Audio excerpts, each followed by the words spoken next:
Welcome back. You're watching Rise and Shine. We're in conversation with Mr. Vipula Wanigasekera talking about the spiritual journey on a day like today, which is Poson Full Moon Poya Day. So going back to the topic and what we've been talking about, what's the importance of having a spiritual seeker or being a freedom seeker?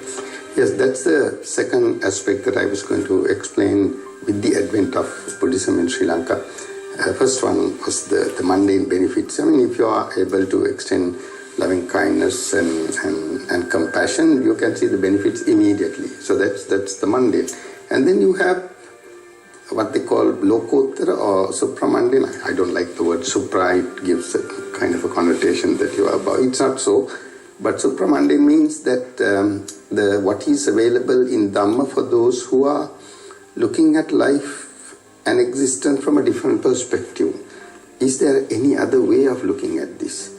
Or the people who have understood that this suffering is something that is inevitable, it follows you wherever you go. Of course, you have happiness, from time to time, but at the end, you cannot avoid getting old and getting sick, and then eventually you will go. So apart from that, then this all this stress, anxiety, worries, with which you have to.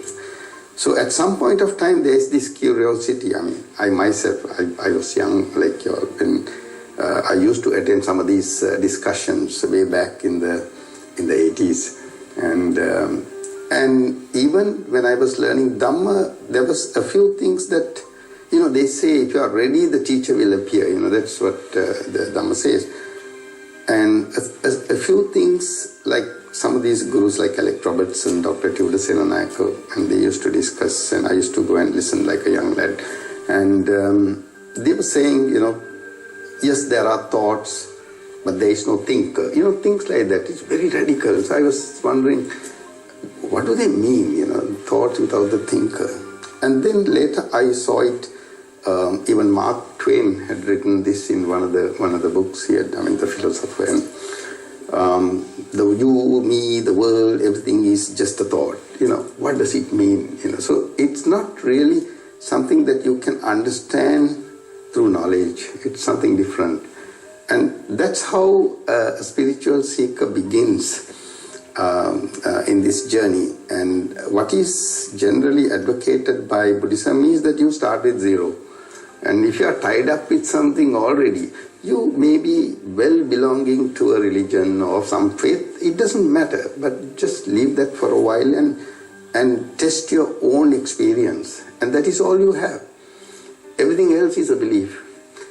And Buddha has mentioned several times, you go into your thoughts and see whether there is anything that is permanent, and go into your feelings and Rupa, Vedana, Sanya, Sankara, and see whether you can find anything stable, anything permanent in that. And that's how you begin. And also, this is not a knowledge that can be given to another. You can't impart this And a lot of people have this tendency to understand Dhamma like, I conduct meditation sessions for tourists, which is a project that I started some time back, and which I do as a passion. And a lot of people call me and said, can I join your meditation class? Now, meditation class means you sit, you study, and then you gain something.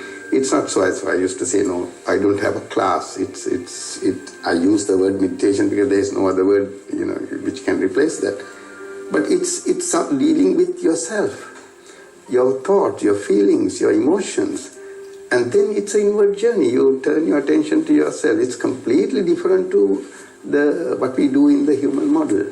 So that's how one should begin with this spiritual journey, if you have that sincere curiosity in you.